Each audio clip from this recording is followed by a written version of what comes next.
நயினார் நாகேந்திரன் யாரையும் அவமதிக்கும் நோக்கில் பேசவில்லை என்றும் சமூக வலைதளங்களில் அரசியல் கட்சிகளைச் சேர்ந்தவர்கள் தவறாக பிரச்சாரம் செய்து வருவதாகவும் பாஜக மாநில பொதுச் செயலாளர் கருப்பு முருகானந்தம் தெரிவித்துள்ளார்.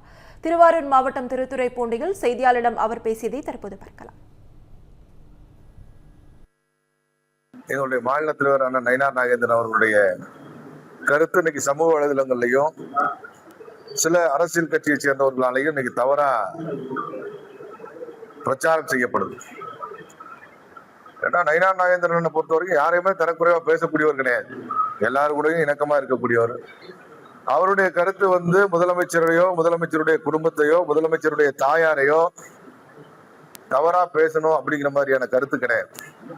எங்கள் மாநில தலைவர் ஒரு வார்த்தை கூட யாரையும் தவறாக விமர்சிக்கக்கூடியவர் கிடையாது. எந்த விஷயத்திலையும் கூட அவர் தவறான நோக்கத்துல பேசவும் இல்லை, யாரையும் குறிப்பிட்டு பேசவும் இல்லை. வழக்கு கொடுத்தா அதுல என்ன ரைட்ஸ் இருந்தா தான் வழக்கு பதிவு பண்ண முடியும். யார் வேணாலும் வழக்கு கொடுக்கலாம். வழக்கு கொடுக்கறதுக்காக வழக்கு பதிவு பண்ண முடியாது. வழக்கு பதிவு பண்றதுக்கான முகாந்திரம் இருக்கணும். இதுல எங்க மாநில தலைவர் தவறு பண்ணாருங்கிறதுக்கான எந்த முகாந்திரமும் இல்லை.